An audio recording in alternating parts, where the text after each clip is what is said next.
All right, so I'm going to do a quick little reaction to the UFC signing with Paramount Plus today, the new exclusive home of the UFC. So what does that mean? It means they're going to get 43 events per year for 7 years, and Paramount, which is basically CBS, it's a company that owns CBS, is going to pay the UFC $7.7 billion, over $1 billion per year to broadcast these events. A few points about that. Number one, the UFC's ESPN deal was 5 years, $1.5 billion total. The UFC's getting almost to 1.1, 1.2-ish. Actually, I think it's closer to 1.6 per year from CBS. That's a massive, massive increase. Number two, the UFC's doing away with pay-per-view. All of their events, including the numbered events, will now be part of the Paramount Plus subscription. And Paramount Plus, for now, at least says they're not going to raise their monthly subscription price of $13 per month. That's a big win for the fans, especially if you've been pirating and you no longer want to expose your phone and you're willing to part with maybe $13 a month and get everything else that Paramount Plus has to offer, which is a pretty good library. They got some good movies on there. There's a few things I want to unpack as well in regards to not just the details. I think the UFC going away from the pay-per-view model is going to have wide-ranging impacts on the rest of the combat sports world.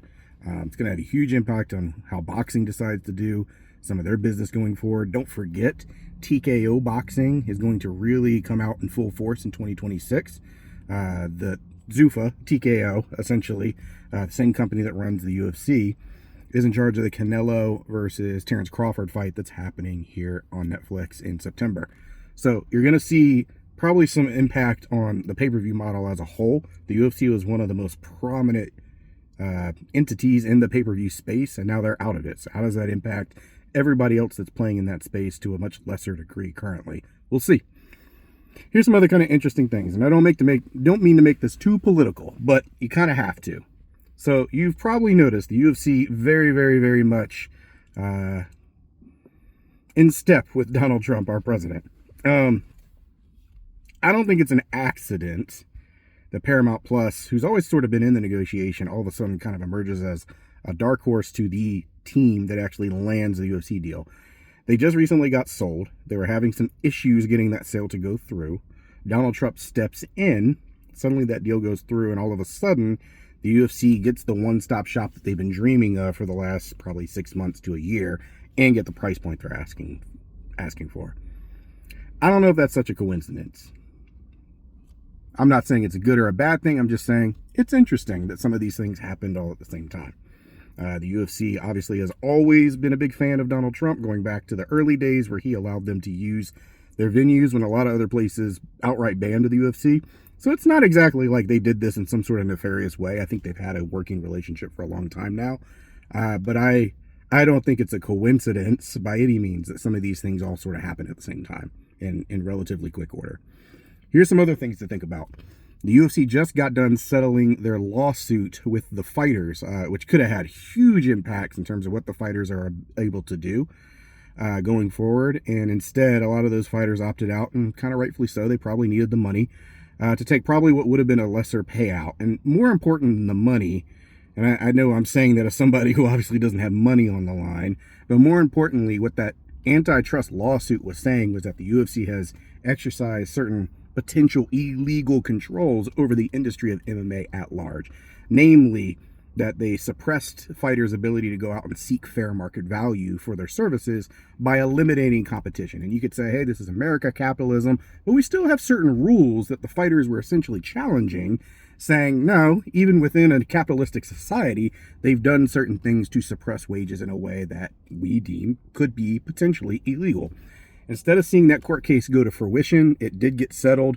The UFC had to pay out a large sum of money, but not anything that's going to probably break their business, as evidenced by how successful they've been.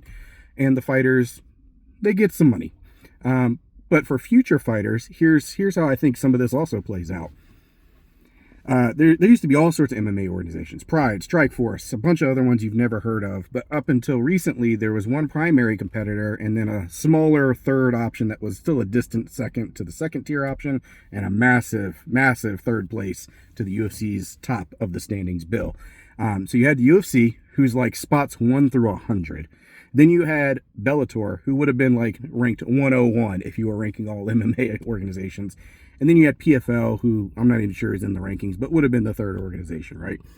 Well, Bellator was part of Paramount. In fact, the company that owns Paramount, Viacom, owned Bellator.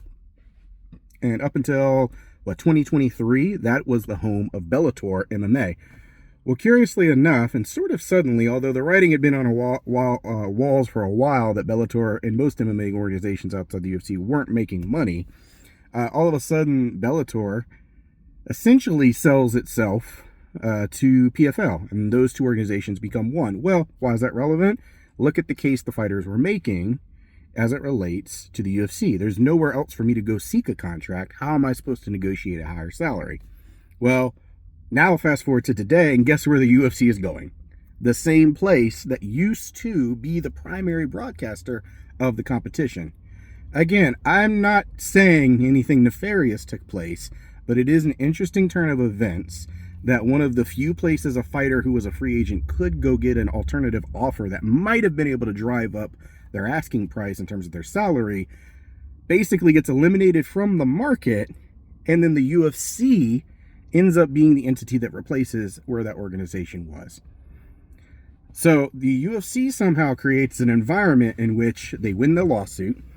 They maybe have some political capital that could have helped with this deal.